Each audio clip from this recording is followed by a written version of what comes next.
Welcome to Brainstorming. I'm Anna Tizard, award-winning dreampunk and deeply weird fantasy author, and yes, that's me and my fiction that's deeply weird. Explore and imagine with me the most unexpected story ideas using the surrealist word game of Exquisite Corpse. Find out more and join in at annatizard.com. This is a storytelling challenge unlike anything you've tried before.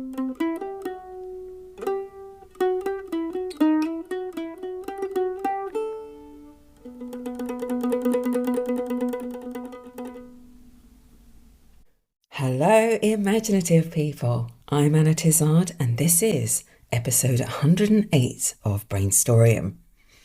As the title of today's show says, it is happening.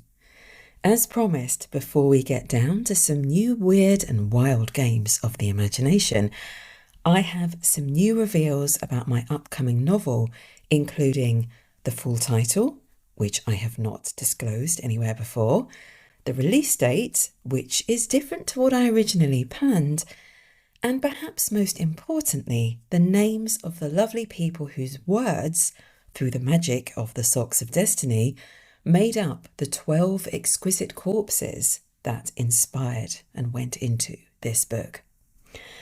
I keep a meticulous record of all the exquisite corpses that come up on the show and the names of everyone who contributed each and every word, if they want their names recorded, and if not, I just acknowledge that was from Anonymous.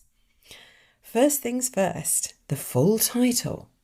Weird Creatures has always been the working title because that's the theme of the stories I've been writing and bringing together ever since I began focusing on that theme last spring. But as I mentioned, the book has become a novel in stories, or a composite novel as it's sometimes known, meaning that it's a collection of short stories that also forms one overarching story, narrated by a tea witch named Eswilda. So it's kind of become more centred on her. The full title I've been thinking about and would ultimately love to use is Weird Creatures Story Travelling with a Tea Witch. At the time of recording, this is still a little bit TBC because there's been a slight delay with my cover designer, and I'm still not completely sure if she can fit all of this on my front cover into my standard spiral design that I love to use for my series. Anyway, we'll see. But this new part of the title, Story Travelling with a Tea Witch, is what I came up with because that is what Eswilda does through her teas.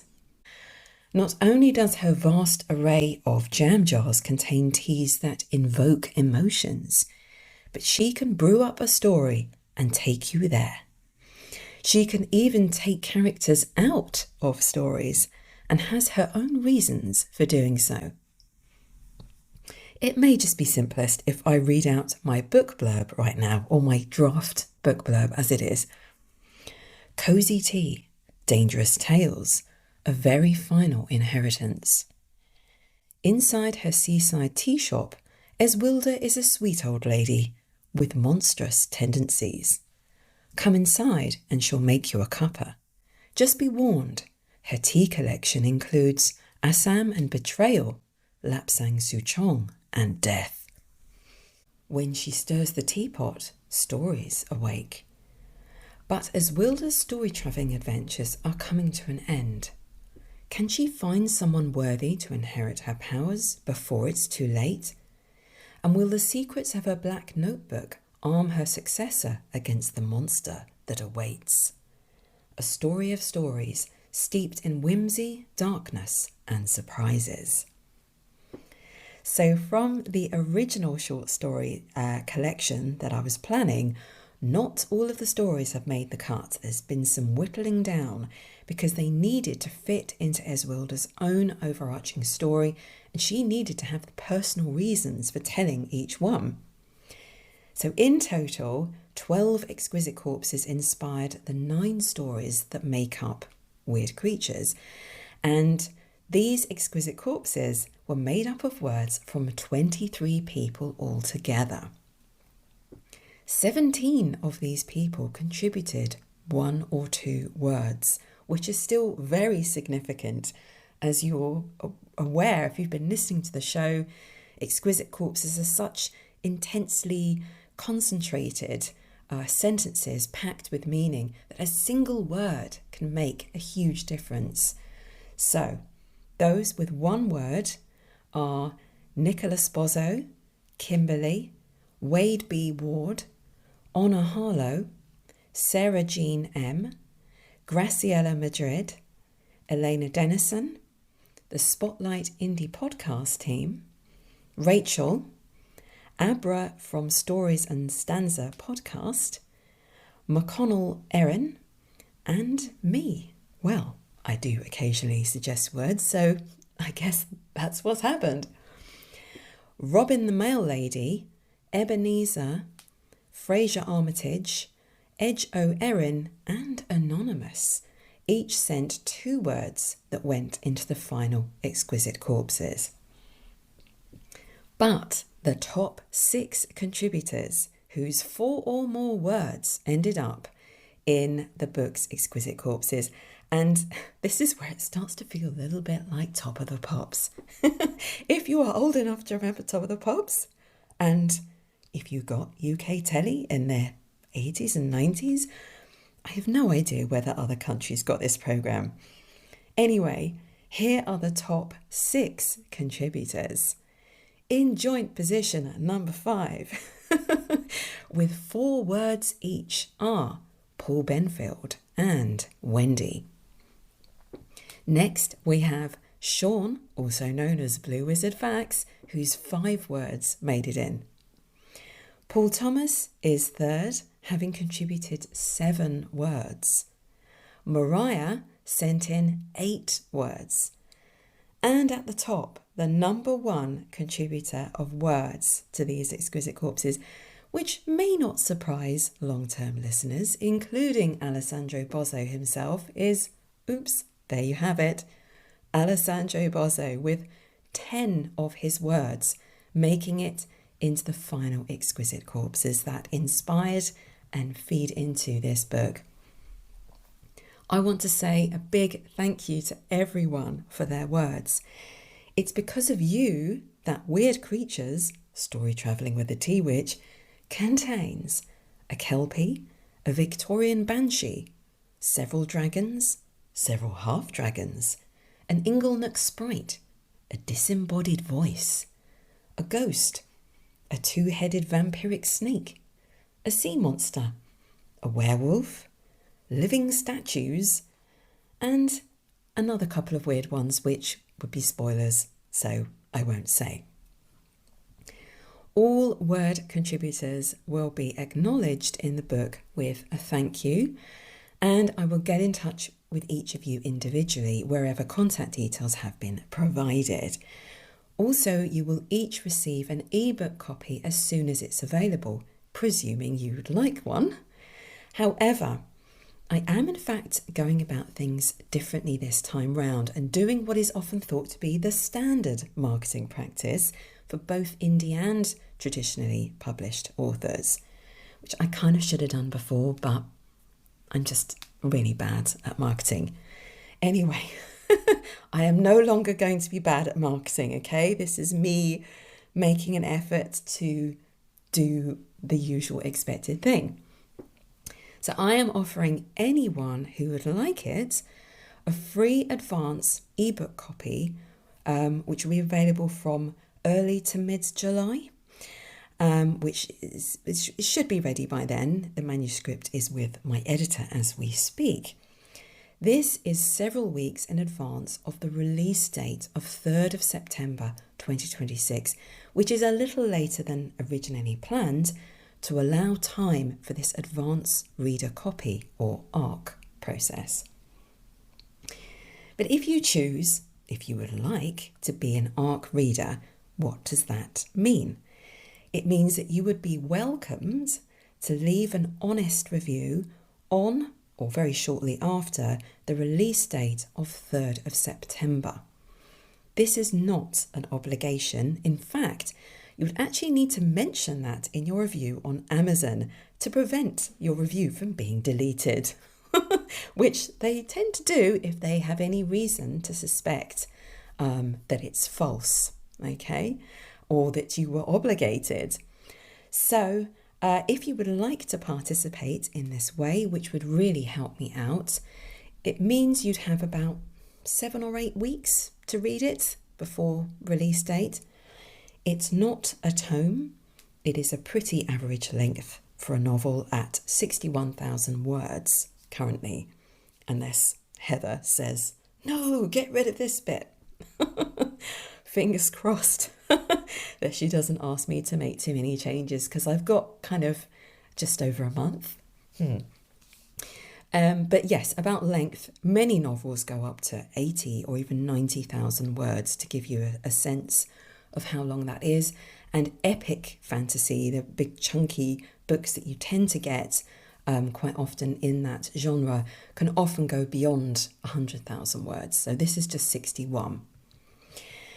As mentioned, I will get in touch with each of the word contributors individually in case you would like to receive an ARC. But if you're not among them and you would be interested in reading the ebook for free from early to mid-July, then please get in touch with me. Hit the contact button on any page footer at annatizard.com, or if you're subscribed to my private email list, just hit reply and let me know. The more the merrier, I say. What it does is, if enough people are kind enough to leave a review on the day of publication on 3rd of September, or say the day afterwards, it really helps increase the book's visibility and discoverability at that critical moment. And it shows that people have read the book as well. It's like social proof that people have read it and have thoughts about it.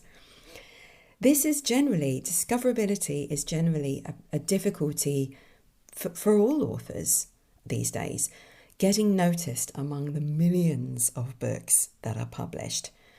I do not expect 5-star reviews across the board, far from it. Books are very personal, and not every book is for everyone. And I appreciate honesty, because that is what helps me improve as a writer, if you thought something could be better. But if you enjoy contemporary fantasy with a touch of weirdness and a lot of the unexpected, this may well be for you. Right, it is time to share some short stories from my talented listeners who have also been inspired by the weird and wonderful word game of Exquisite Corpse.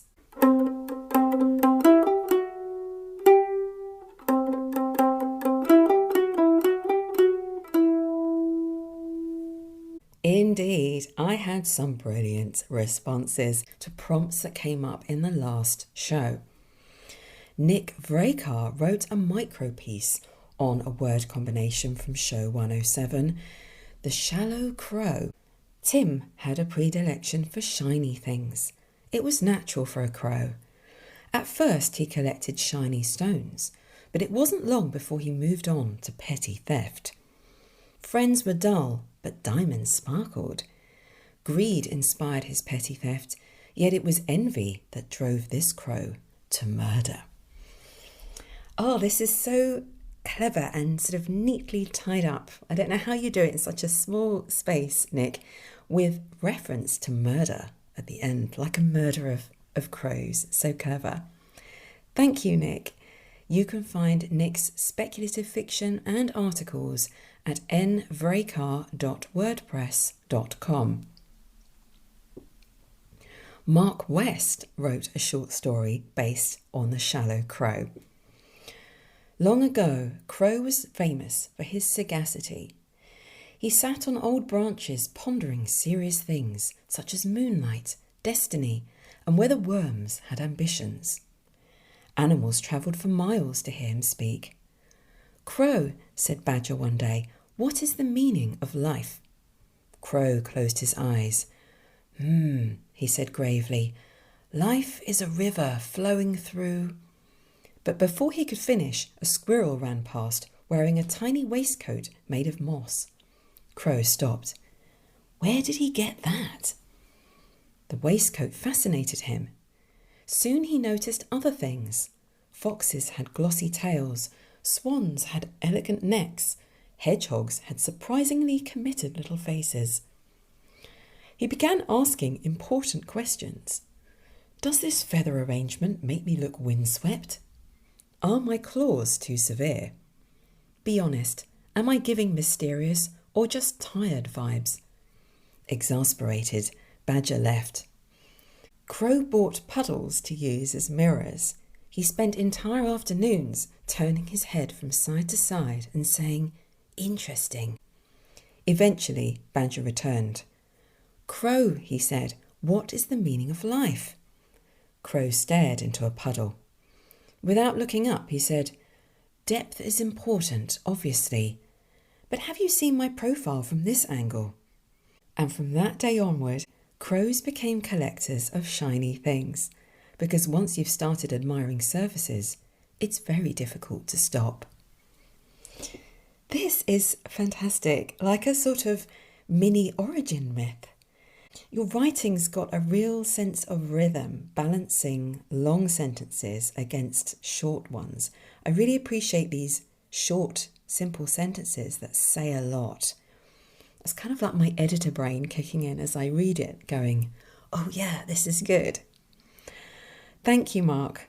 Mark West writes absurd gothic romantic horror, and you can find him on X as 2112 Westy. Paul Monteith wrote in and commented, "The Headless Horseman and the Scottish Washerwoman were tempting, but the cheesecake demanded attention." If you remember the last show, episode 107, there were just some really bizarre exquisite corpses. Apparently Paul was considering them all, but he ended up writing The Cacophonous Calligrapher and the Mangled Cheesecake. Calligrapher Carl burst through the swing doors in a spandex uniform. "Where's the custard-faced loon?" he roared. The crowd whooped and hooted as he swaggered to the ring. Slipping through the ropes, he took his place at a turnbuckle and faced his opponent. "Mangler, you infernal coagulated baked pudding!" he yelled. A cheesecake in a shimmering gold lame cape flexed against the ropes. The scribbler speaks yet says nothing. Mangler fired back at Carl. A bell sounded. Carl rushed forward, his feet scraping the canvas like a quill scratching paper. Mangler stepped out of his robe, flipped on its side, and rolled to meet the scribe. Deft of foot, the inkman soon had Mangler in a headlock, and he whipped out his piping bag and iced decorative curlicule slurs onto the custard surface. But he couldn't hold the velvety dessert, and the custard, squirming free, leaped into the air. With a sloppy, wet gloop, Mangler slammed the inkman to the canvas. "You egg!" yelled the penman. "Your tart curds sour ripe grapes." The sheer force of Mangler's body slam caused major disassembly. The pudding pit crew entered the ring armed with custard smoothers and patted the battered cheesecake into a cake ring. "The Mangler mangled," the calligrapher mocked. "You fall apart as easily as cheap furniture." A referee blew his whistle and raised the victor's quill. Mangler glooped in the cake ring and, looking at Carl, slurped defiantly. "You shrill newt, I envy the people who haven't met you." Okay, so this is utterly surreal. Possibly the most bizarre fight scene I have ever read or even dreamed up. Pudding versus scribe. But the descriptions are so vivid that I just can't stop my suspension of disbelief kicking in, despite a sensible part of my brain saying, "No, this cannot be." You really have stretched your imagination and mine to take on something quite extraordinary. Thank you, Paul. You can find Paul Monteith on Blue Sky as Quantum Fairy, and if you're not on Blue Sky, his Linktree is linktr.ee/mostlypaul. Right, it is time to take our imaginations for a walk along a path that doesn't yet exist, paved with ideas that are just not conceivable until we reach into the socks of destiny. That's right, Exquisite Corpse mixes your words and phrases into a sentence that goes describing word noun, action, describing word noun. I'll play 3 rounds to create 3 very weird sentences, exploring the story possibilities along the way. Then I'll be using a 12-sided dice to find some new suggestions, the new directions to push them into. And finally, it'll be over to you. So it's always with a little trepidation that I reach into the first sock. Our first word is from Paul Thomas, bloodthirsty. Who or what is bloodthirsty today? Next word is from me, circle. What was I thinking? I thought just throw in an abstract noun. I almost never get abstract nouns. I just wanted to see where this may take things. So we have a bloodthirsty circle. Something to do with an occult practice, drawing circles. Our action is from Anonymous. 8. As in ATE, not the number. So a circle that eats something. Kind of sounds like it might be a mouth or a maw, but maybe we need to think, I don't know, more deeply about this. Less obvious. Our next word is from, if I can just retrieve my hand from the describing word sock. This is from Sean, also known as Blue Wizard Facts. Broken. Not sure I've ever eaten anything that was broken, unless it was just a broken chip. Okay, final word is, again from Sean, Blue Wizard Facts. Wallaby. My brain, I thought that was lullaby when I first saw that. Ooh, the broken lullaby, that would be very weird. But we have altogether the bloodthirsty circle, 8, the broken wallaby. So probably have to think outside the box on what is meant by wallaby. But in order to do that, I think I need some green tea. Just hoping it's brewed enough, but sometimes I like it light. Right.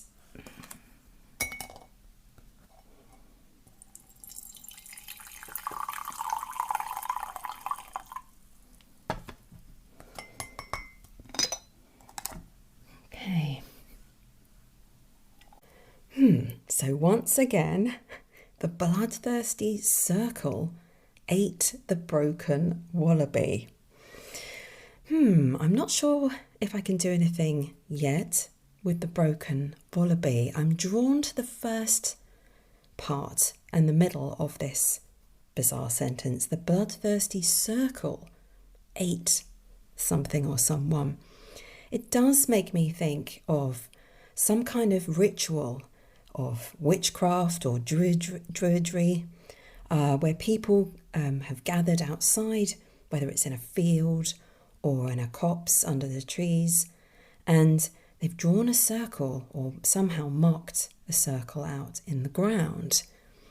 Either they stand outside it or inside it. But, I mean, they might be worshipping something or calling upon a spiritual force. It might be to do something good. It doesn't necessarily have to start out with dark intentions. They might want to bless someone or pray for a sick person to get better. All sorts of things. But something goes wrong. I mean, maybe that's more interesting to me, is just it's unexpected to them. Something goes wrong and the circle turns into a mouth in the ground. The earth opens up and swallows them. But does this mean death? Or could it mean they enter an underworld? Otherwise, you've got a really short story going on here, people. How about something happens after they get swallowed up by this mouth? Don't let it mean just death. What adventures might they have in this underworld?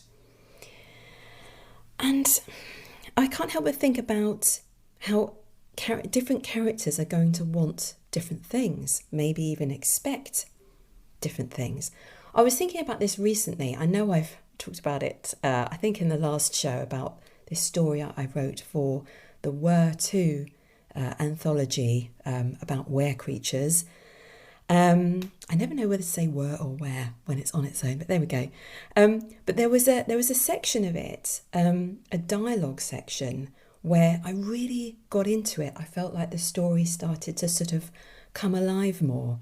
I do love it when you get into a flow of dialogue, and it really brings out the characters, and it made me realise that's the dynamic that pulls me into a story quite often. Besides, obviously, an intriguing situation with some big question marks hanging over it and something at stake. Obviously, you need to worry about these characters.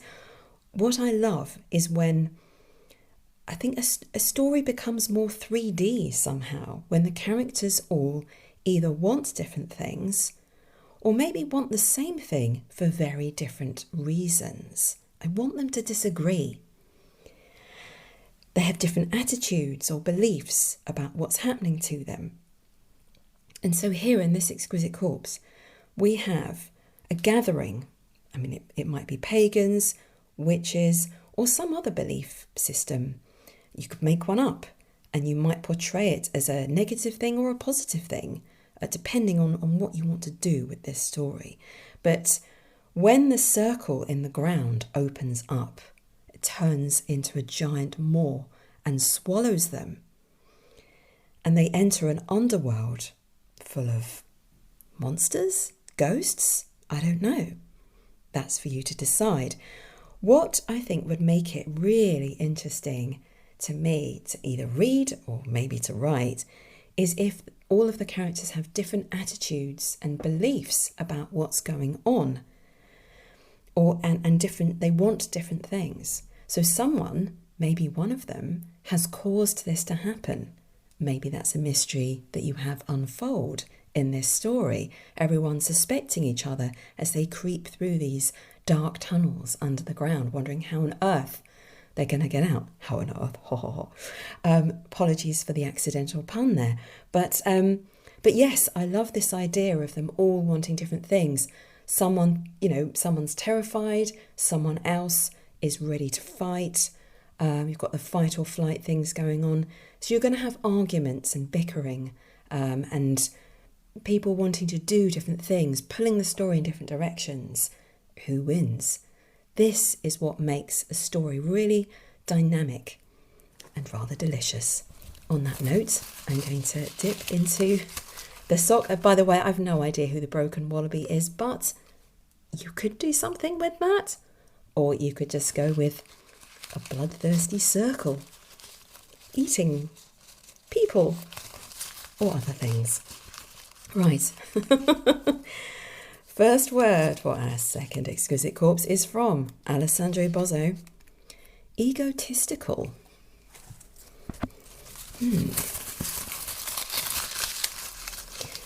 Who or what is egotistical? Next word is from Paul Thomas. Fate. What? We have another abstract noun, people. Is this the theme of today's Exquisite Corpses? An egotistical fate. That's so strange. Let's grab an action. This is from Paul Benfield. Tiptoed around. Oh gosh, how does that work? Have I got any more green tea? Okay, next one is from Paul Monteith, also known as Quantum Fairy. Burdened. Ah, so burdened as an adjective, somebody or something who is burdened. That's an interesting adjective. Right, last word is from Anonymous. Chair. Oh, I think a burdened chair is one that has someone heavy sitting in it, or is a very old, creaky chair, so it's straining at even an average weight. So altogether we have, oh my gosh, the egotistical fate tiptoed around the burdened chair. What is an egotistical fate? And a burdened chair, that makes me think of a second-hand furniture shop. That one would have to be at a bargain price because it's knackered. But why the tiptoeing? Why does it make me feel like there's someone invisible in the chair? Maybe because the Exquisite Corpse describes the chair and not the person. It makes me think of three fates stitching a tapestry. Maybe these old ladies each have their own rocking chair. Also known as the daughters of necessity, past, present and future. But which one's egotistical? Could it be the past, because that's all happened already, so you're going to feel confident about that? Or could it be the future, because if you can tell the future, that might give you a bit of swagger? But the egotistical fate tiptoed around the burdened chair. I feel like one of the fates is rebelling and has secret plans to kill one of her sisters while they're sleeping in their rocking chair. Which one? You can't destroy the present tense, and that's hurting my brain just trying to think about it. Could you destroy the past? Maybe it's not to kill her actual sister. Maybe it's to rewrite the past, to restitch it, or to pull on a thread and keep pulling while they're sleeping. But why? Has she fallen in love with the handsome trader or soldier who came by that morning begging for advice about where his life is going? And being ancient, she wants to turn back time to when she was younger and see if she has a chance of a life with him. That one actually makes more sense. Okay, let's try for one final exquisite corpse before I start rolling the dice. This is from VJ Wild.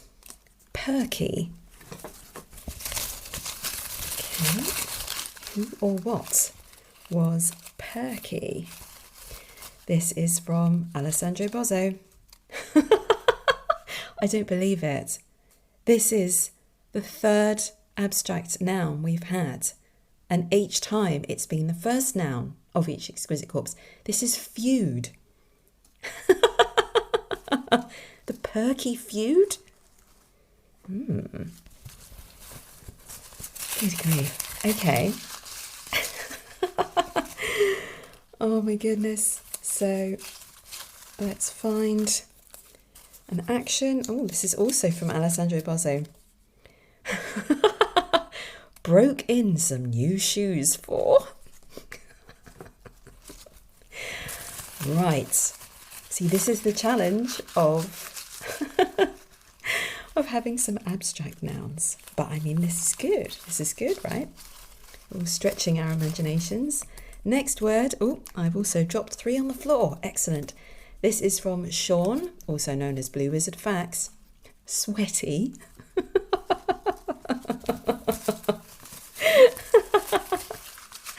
Final word. Oh gosh. This is from Anonymous. Ooh. Blodeuwedd. So this is from Welsh mythology. It's translated as flower face, quite literally. It's for a person who, or a woman I think, created from broom, meadowsweet and oak. Yes, she's a character in Welsh mythology who betrays her husband and she's transformed into an owl. But today, she's a sweaty owl. Okay. Oh gosh, I might need something stronger than green tea.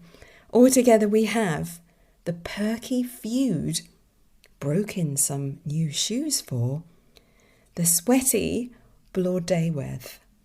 It can be tricky when you have a background story within a potential story or situation that you're trying to develop. Then again, I was using the fates in the previous Exquisite Corpse, which are pre-existing characters in Greek mythology. What is a perky feud? A feud between families or next door neighbours that's upbeat in some way? And how does this break in new shoes? I've never heard of a sweaty owl or a sweaty flower person. It's kind of a bit like a flower fairy, this Blodeuwedd. It's a weird phrase. It makes me think to break in shoes, because breaking something normally destroys it, and yet when you break in a pair of shoes, you're making them more functional. Just a thought. So the next door neighbour situation I've been thinking of, it makes me think of strange happenings in suburbia. Urban fantasy, why not go there? And this Blodeuwedd, this woman who emerged from plants and flowers and who might just turn into an owl at some point, she might well get sweaty if she's having to run away from her attackers because of a feud that's going on. Urban fantasy in general often has this situation where magical beings, quite often it's vampires and werewolves, live secretly alongside humans, pretending to be normal, having jobs, seeming to fit in, and just beneath the surface of normality, there are other things going on. There are territorial feuds going on. Why not try something different with urban fantasy? Have people read enough about vampires and werewolves?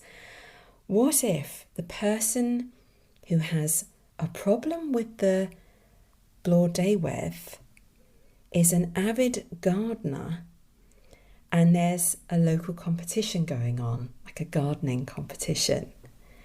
And that's why they're after this Blodeuwedd. They are incensed with envy because being made of flowers, she's going to be fantastic at gardening. So unexpectedly, the human in this story could turn out to be the deadly one stalking this flower person, maybe not even realising that she's actually a magical being. I mean, how would that turn out? And that could be why, well, I'm not really sure why the feud is perky, but that could be why the perky feud broke in some new shoes for the sweaty Blodeuwedd, who has to run away. Kind of got there in the end. Well, I'll just have to see, after using the pause button, which one of these is worthy of the 12-sided dice.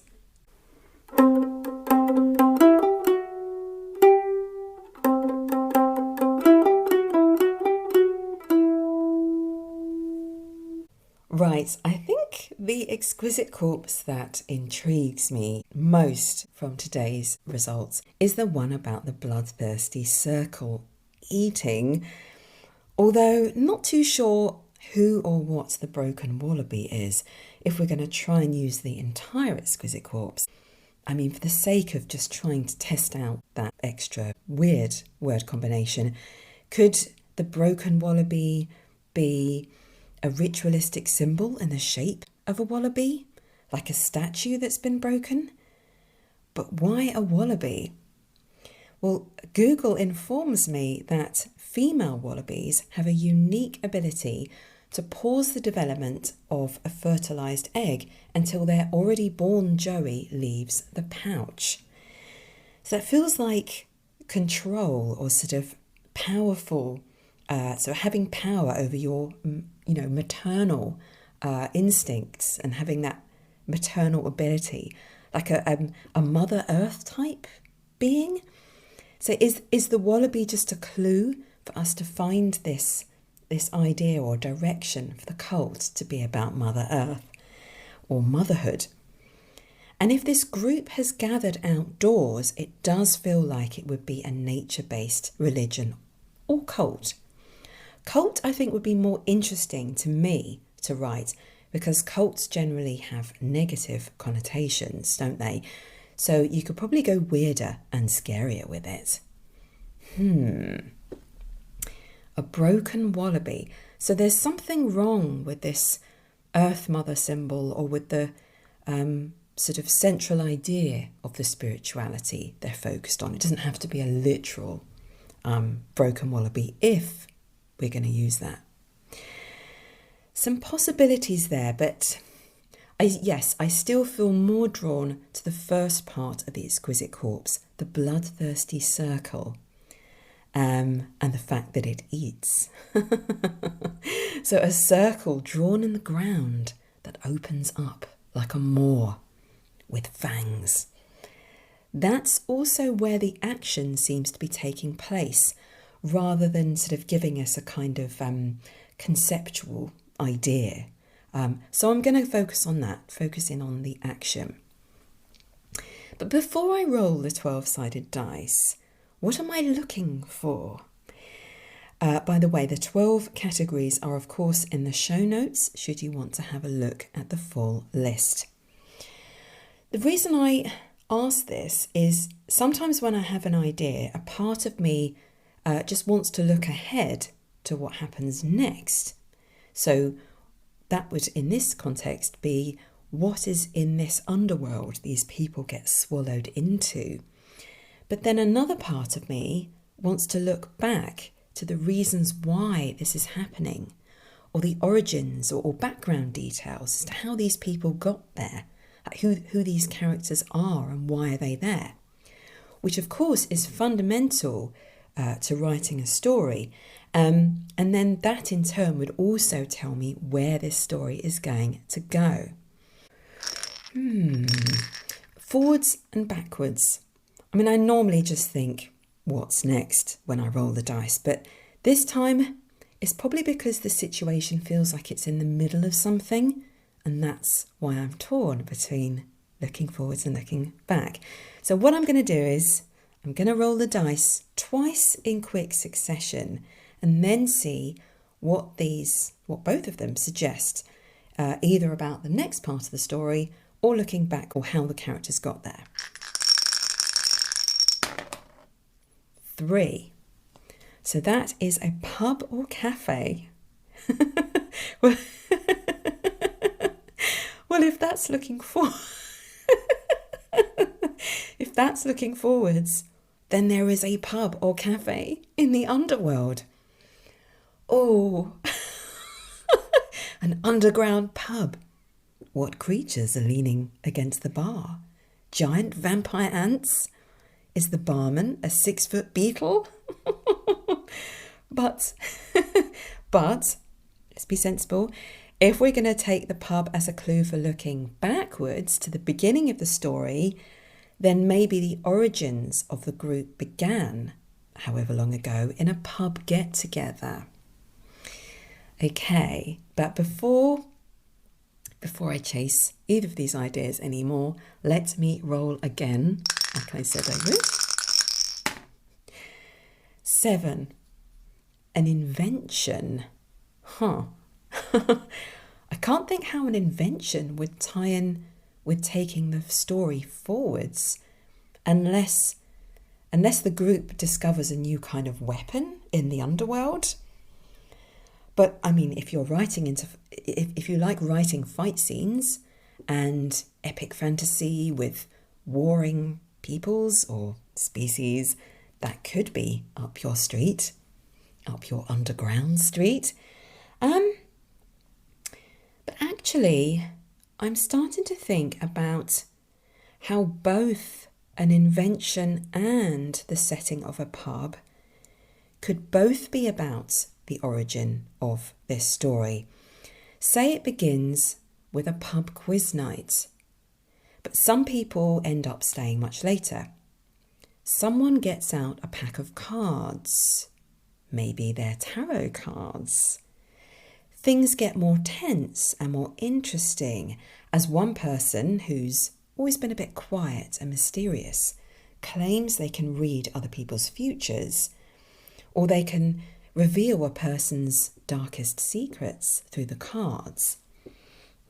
Or maybe they turn it into a weird sort of card game. Maybe a new game emerges as other people join in, and this is the invention, as suggested by the dice. Or they play Exquisite Corpse, and that will invent a new word combination.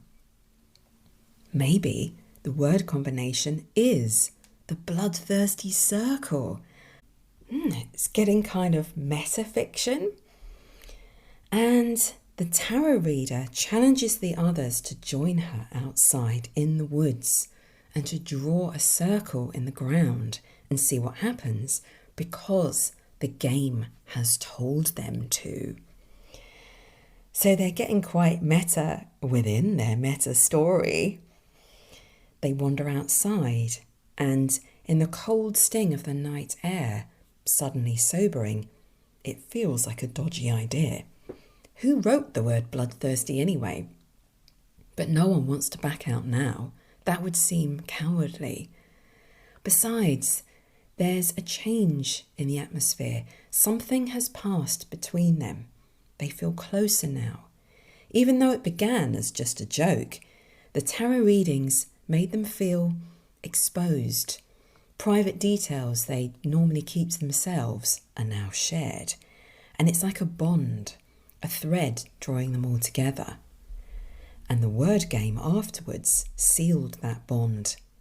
And stumbling into the woods feels like the beginning of something inexplicable. So what's next? Maybe that's up to you, should you decide to pick up your pen and let it lead you stumbling into the woods of your imagination. Let me know if you end up going there and if you find out what lies in wait for this newly founded group in the bloodthirsty circle.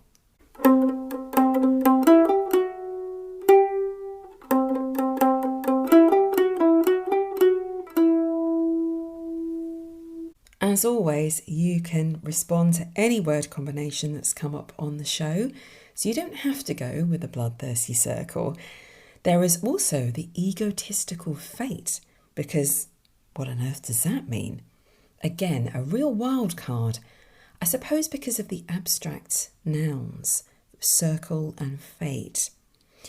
You know what to do. Hit the submit button at annatizard.com with maximum 250 words as a story or poem or an extract of something longer and that you're developing. But that's not all.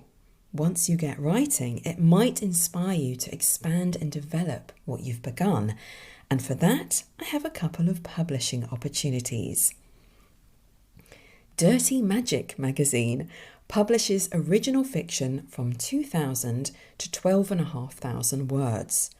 They pay a single story rate of $50, but do not accept reprints, i.e. stories that have been previously published or shared online.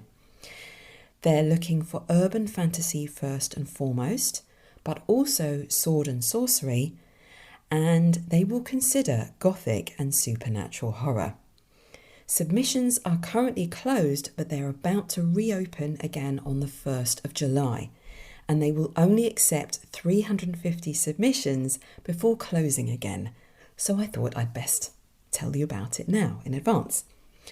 Read their full submission guidelines, because these are quite detailed in describing what they do and don't like, at dirtymagicmagazine.com, and that's magic ending ICK. Fusion Fragment is a literary magazine, again closed for submissions at time of recording, but about to reopen on 1st of July. So to give you a heads up. They are looking for sci-fi or sci-fi tinged literary fiction stories and novelettes, anywhere from 2,000 words up to 15,000 words. So a similar kind of range. They say while any science fiction subgenre is fair game, their tastes lean towards slipstream, cyberpunk, post-apocalypse, and anything with a little taste of the bizarre, although they said humour is not the right fit for them. They don't accept reprints. They pay 4 Canadian cents a word, up to a maximum of 400 Canadian dollars per story. For more information, go to fusionfragment.com. As usual, I don't have any personal experience of either of these publishers, as I've only come across these details in the wilds of the internet. Whoever you choose to submit to, always run a check on Google for reviews and comments, and read the terms and conditions of publication to ensure they suit you. But also a note about reprints. Generally, if you've shared a piece of flash fiction on this show, if you were to submit that piece as is to a publication that was accepting something that short, that would count as a reprint because it's been shared before. This is the equivalent of publishing. But if your flash fiction story morphs into something longer, as long as it's changed substantially, which having started as 250 words, then grown to 2,000 or longer, I think that would count as substantial. This would not be seen as a reprint because it is just too different. So if you ever do develop something that began as a 250 word response that I've read out on the show, it may help your submission to mention that an earlier, much shorter draft of the story was read out on Brainstorming episode whatever, but do make it crystal clear if it's asking you to sort of write a little covering letter, as they often do, make it really clear that it is since developed into this much longer piece and is not, as such, a reprint. Okay, well, I hope I've given your imagination plenty to play with. As ever, don't forget, there is always a further opportunity for promoting any Brainstorming-inspired story that you've published on Brainstorming Emporium, my new webpage, which currently says coming soon. Well, it could feature your author details and provide a link to your story when it's published. So get scribbling. What are you waiting for? Also, please don't forget to get in touch with me through my contact button at Tizard.com if you would like to receive an advance reader copy of Weird Creatures, Story Travelling with a Tea Witch. Until next time, go forth and be inspired. I hope you enjoyed today's Brainstorming.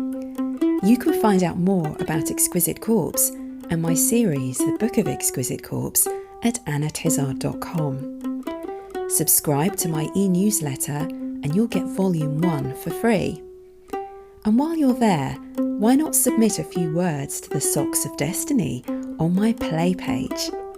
You may inspire me or inspire yourself to write a unique new story. See you next time.